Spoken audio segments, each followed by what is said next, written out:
പശ്ചിമേഷ്യയിലെ സംഘർഷങ്ങൾ ഓരോ തവണ വർദ്ധിക്കുമ്പോഴും ലോകമെമ്പാടുമുള്ള ഓഹരി വിപണികളിലും ഇന്ധനവിലയിലും അതിൻ്റെ പ്രകമ്പനങ്ങൾ ഉണ്ടാകാറുണ്ട്. ഇന്ത്യയെ സംബന്ധിച്ചിടത്തോളം ഈ പ്രകമ്പനങ്ങൾ കേവലം സാമ്പത്തിക സൂചികകളിലെ മാറ്റങ്ങൾ മാത്രമല്ല, മറിച്ച് രാജ്യത്തിൻ്റെ അടിസ്ഥാന ഊർജ്ജ സംരക്ഷണത്തെ തന്നെ ബാധിക്കുന്ന ഗുരുതരമായ പ്രതിസന്ധികളാണ്. ഉപയോഗിക്കുന്ന ഊർജ്ജത്തിൻ്റെ സിംഹഭാഗവും ഇറക്കുമതി ചെയ്യുന്ന ഒരു രാജ്യമെന്ന നിലയിൽ കടൽ മാർഗമുള്ള എണ്ണ വാതക വിതരണത്തിലെ ഏത് ചെറിയ തടസ്സവും ഇന്ത്യയുടെ സാമ്പത്തിക വളർച്ചയെ പിന്നോട്ടടിക്കാൻ പര്യാപ്തമാണ്. ഈ ഒരു സാഹചര്യത്തിലാണ് വർഷങ്ങളായി കടലാസിലൊതുങ്ങിയിരുന്ന ഒരു ബൃഹത്തായ സ്വപ്ന പദ്ധതി വീണ്ടും ജീവൻ വയ്ക്കുന്നത്. ഒമാനിൽ നിന്ന് തുടങ്ങി അറബിക്കടലിന്റെ അടിത്തട്ടിലൂടെ ഗുജറാത്തിലെ തീരങ്ങളിലെത്തുന്ന ഏകദേശം 2000 കിലോമീറ്റർ നീളമുള്ള പ്രകൃതിവാതക പൈപ്പ് ലൈൻ എന്ന ആശയമാണിത്. കേവലം ഒരു അടിസ്ഥാന സൗകര്യ വികസന പദ്ധതി എന്നതിനേക്കാൾ ഇന്ത്യയുടെ സാമ്പത്തിക പരമാധികാരവും ഊർജ്ജ സ്വയം പര്യാപ്തതയും അരക്കിട്ടുറപ്പിക്കുന്ന ഒരു തന്ത്രപരമായ നീക്കമായാണ് ലോകം ഇതിനെ നോക്കിക്കാണുന്നത്. ലോകത്തിലെ ഏറ്റവും തിരക്കേറിയതും തന്ത്രപ്രധാനവുമായ എണ്ണക്കപ്പൽ പാതകളിലൊന്നാണ് ഹോർമൂസ് കടലിടുക്ക്. പശ്ചിമേഷ്യയിൽ നിന്നുള്ള ഊർജ്ജ വിതരണത്തിന്റെ സിരകളായി ഈ കടലിടുക്കിനെ വിശേഷിപ്പിക്കാം. എന്നാൽ അന്താരാഷ്ട്ര തലത്തിൽ ചെറിയൊരു അസ്വാരസ്യമുണ്ടായാൽ പോലും ഈ പാതയിലൂടെയുള്ള ചരക്ക് ഗതാഗതം സ്തംഭിക്കുന്ന അവസ്ഥയാണ് നിലവിലുള്ളത്. കപ്പലുകൾക്ക് നേരെയുള്ള ആക്രമണങ്ങളും ഉപരോധ ഭീഷണികളും കാരണം ഇൻഷുറൻസ് തുകകൾ കുതിച്ചുയരുകയും തൽഫലമായി ഇന്ത്യയിലെത്തുന്ന പ്രകൃതിവാതകത്തിന്റെ വില സാധാരണക്കാരന് താങ്ങാനാവാത്ത വിധം വർദ്ധിക്കുകയും ചെയ്യുന്നു. ഗതാഗതത്തിനായുള്ള ഈ ഇടുങ്ങിയ കപ്പൽപാതയെ പൂർണ്ണമായും ഒഴിവാക്കിക്കൊണ്ട് ഒമാനിൽ നിന്ന് നേരിട്ട് ഇന്ത്യയിലേക്ക് പ്രകൃതിവാതകം എത്തിക്കുക എന്നതാണ് നിർദ്ദിഷ്ട middle east India deep water pipe line പദ്ധതിയുടെ പ്രധാന ലക്ഷ്യം. ഈ പൈപ്പ് ലൈൻ യാഥാർത്ഥ്യമാകുന്നതോടെ പശ്ചിമേഷ്യയിലെ പ്രാദേശിക സംഘർഷങ്ങളോ ഉപരോധങ്ങളോ ഇന്ത്യയുടെ ഊർജ്ജ വിതരണത്തെ ബാധിക്കില്ല എന്ന സുരക്ഷിതത്വം ലഭിക്കും. ഇത് രാജ്യത്തെ വ്യവസായങ്ങൾക്കും ഗതാഗത മേഖലയ്ക്കും നൽകുന്ന ആത്മവിശ്വാസം ചെറുതായിരിക്കില്ല. ഏകദേശം 40,000 കോടി രൂപ ചെലവ് പ്രതീക്ഷിക്കുന്ന ഈ പദ്ധതി മനുഷ്യന്റെ എഞ്ചിനീയറിംഗ് ചരിത്രത്തിൽ തന്നെ ഏറ്റവും വലിയ നാഴികക്കല്ലുകളിലൊന്നായി മാറാനാണ് സാധ്യത. കടലിനടിയിലൂടെ 2000 കിലോമീറ്ററോളം ദൂരത്തിൽ പൈപ്പ് ലൈൻ സ്ഥാപിക്കുക എന്നത് കേൾക്കുമ്പോൾ എളുപ്പമാണെന്ന് തോന്നാമെങ്കിലും ഇതിനു പിന്നിലെ സാങ്കേതിക വെല്ലുവിളികൾ അതിസങ്കീർണമാണ്. സമുദ്രനിരപ്പിൽ നിന്ന് 3000 കിലോമീറ്ററിലധികം താഴ്ചയിലൂടെയാണ് ഈ പൈപ്പ് ലൈൻ കടന്നു പോകേണ്ടത്. ഇത്രയും ആഴത്തിൽ സമുദ്രജലം ചെലുത്തുന്ന മർദ്ദം അവിശ്വസനീയമാംവിധം വലുതാണ്.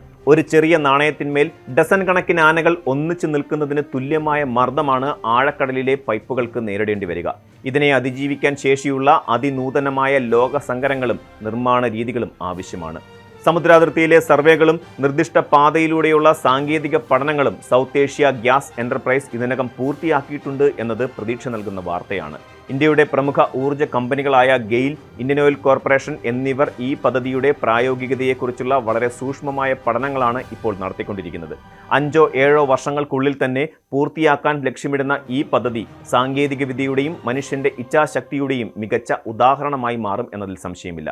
ഇപ്പോൾ ഇന്ത്യ പ്രകൃതിവാതകം ഇറക്കുമതി ചെയ്യുന്നത് പ്രധാനമായും ദ്രവീകൃത പ്രകൃതിവാതകം അഥവാ LNG രൂപത്തിലാണ്. വാതകത്തെ അതിശൈത്യത്തിൽ ദ്രവീകരിച്ച് പ്രത്യേക കപ്പലുകളിൽ കയറ്റി ഇന്ത്യയിലെത്തിച്ച് വീണ്ടും വാതക രൂപത്തിലാക്കി മാറ്റുന്ന ഈ പ്രക്രിയ വളരെ ചെലവേറിയതാണ്. എന്നാൽ ഒരു നേരിട്ടുള്ള പൈപ്പ് ലൈൻ വരുന്നതോടെ ഈ സങ്കീർണമായ പ്രക്രിയകൾ പൂർണ്ണമായും ഒഴിവാക്കാൻ സാധിക്കും. ഇത് പ്രകൃതിവാതകത്തിന്റെ ഇറക്കുമതി ചെലവ് ഗണ്യമായി കുറയ്ക്കാൻ സഹായിക്കും. കുറഞ്ഞ നിരക്കിൽ തടസ്സങ്ങളില്ലാതെ പ്രകൃതിവാതകം ലഭിക്കുന്നത് ഇന്ത്യയിലെ വളം നിർമ്മാണശാലകൾക്കും വൈദ്യുത നിലയങ്ങൾക്കും നഗരങ്ങളിലെ പാചകവാതക വിതരണ ശൃംഖലകൾക്കും പുതിയ ഉണർവ് നൽകും എന്നതിൽ സംശയമില്ല. വ്യവസായികൾക്ക് സ്ഥിരവും ലാഭകരവുമായ ഊർജ്ജം ലഭിക്കുന്നത് ഉൽപ്പാദന ചെലവ് കുറയ്ക്കാനും ഇന്ത്യയുടെ കയറ്റുമതി മേഖലയെ കൂടുതൽ മത്സരക്ഷമമാക്കാനും സഹായിക്കും. ഒരു സുസ്ഥിര സമ്പദ് വ്യവസ്ഥ കെട്ടിപ്പടുക്കുന്നതിൽ തടസ്സമില്ലാത്ത ഊർജ്ജ വിതരണത്തിനുള്ള പങ്ക് ചരിത്രം നമ്മെ പലതവണ ഓർമ്മിപ്പിച്ചിട്ടുള്ളതാണ്. ഇത്രയും വലിയൊരു സമുദ്രാന്തര പദ്ധതി പ്രഖ്യാപിക്കപ്പെടുമ്പോൾ സ്വാഭാവികമായും ഉയരുന്ന ചില ആശങ്കകളുണ്ട്. ഭൂകമ്പങ്ങളോ കടലിനടിയിലെ മണ്ണിടിച്ചിലുകളോ കാരണം പൈപ്പ് ലൈൻ തകർന്നാൽ ഉണ്ടാകാവുന്ന പാരിസ്ഥിതിക ദുരന്തങ്ങളെക്കുറിച്ചാണ് പലരും ഭയപ്പെടുന്നത്. എന്നാൽ ആധുനിക എഞ്ചിനീയറിംഗ് ഇത്തരം അപകടങ്ങളെ മുൻകൂട്ടി കണ്ടുകൊണ്ടുള്ള പ്രതിരോധ സംവിധാനങ്ങൾ ഒരുക്കിയിട്ടുണ്ട്. മർദ്ദത്തിൽ ചെറിയ വ്യത്യാസം അനുഭവപ്പെട്ടാൽ പോലും സ്വയമേവ അടയുന്ന വാൽവുകളും തകർച്ചകളെ അതിജീവിക്കാൻ കഴിയുന്ന ഫ്ലെക്സിബിൾ മെറ്റീരിയലുകളും ഇന്നത്തെ സാങ്കേതികവിദ്യയുടെ ഭാഗമാണ്. കൂടാതെ ലോകം പുനരുപയോഗ ഊർജ്ജത്തിലേക്ക് മാറിക്കൊണ്ടിരിക്കുന്ന ഈ കാലഘട്ടത്തിൽ എന്തിനാണ് ഫോസിൽ ഇന്ധനങ്ങളുമായി ഇത്രയും വലിയ നിക്ഷേപം നടത്തുന്നത് എന്ന ചോദ്യവും ഉയരുന്നുണ്ട്.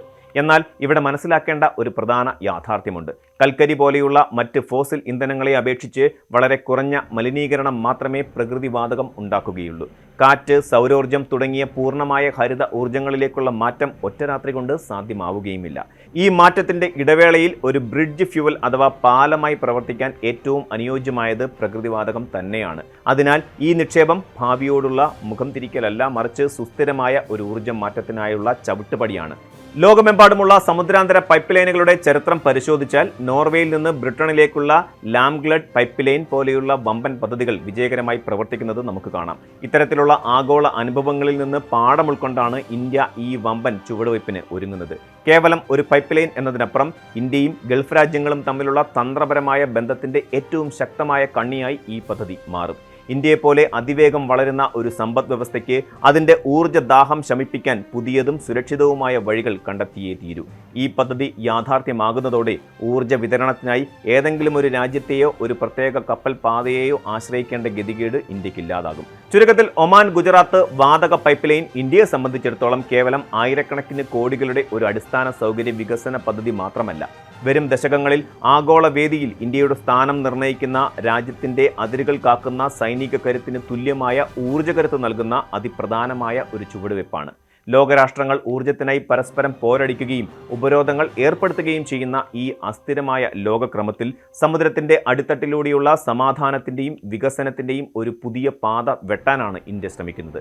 ഭാവി തലമുറ ഈ തീരുമാനത്തെ ഇന്ത്യയുടെ സാമ്പത്തിക സ്വാതന്ത്ര്യത്തിലേക്കുള്ള ഏറ്റവും നിർണായകമായ കാൽവെപ്പായി വിലയിരുത്തപ്പെടുമെന്ന കാര്യത്തിൽ സംശയമില്ല. ഈ പദ്ധതിയുടെ വിജയകരമായ പൂർത്തീകരണം ഇന്ത്യയുടെ സാങ്കേതിക വൈദഗ്ധ്യത്തിന്റെ തെളിവായി മാത്രമല്ല, അതിരുകൾക്കപ്പുറത്തേക്ക് ചിന്തിക്കാനുള്ള ഒരു രാജ്യത്തിന്റെ കഴിവിന്റെ പ്രതീകമായി കൂടി ചരിത്രത്തിൽ ഇടം പിടിക്കും. കൂടുതൽ വാർത്തകൾക്ക് news 18 Keralam YouTube channel subscribe ചെയ്യുക.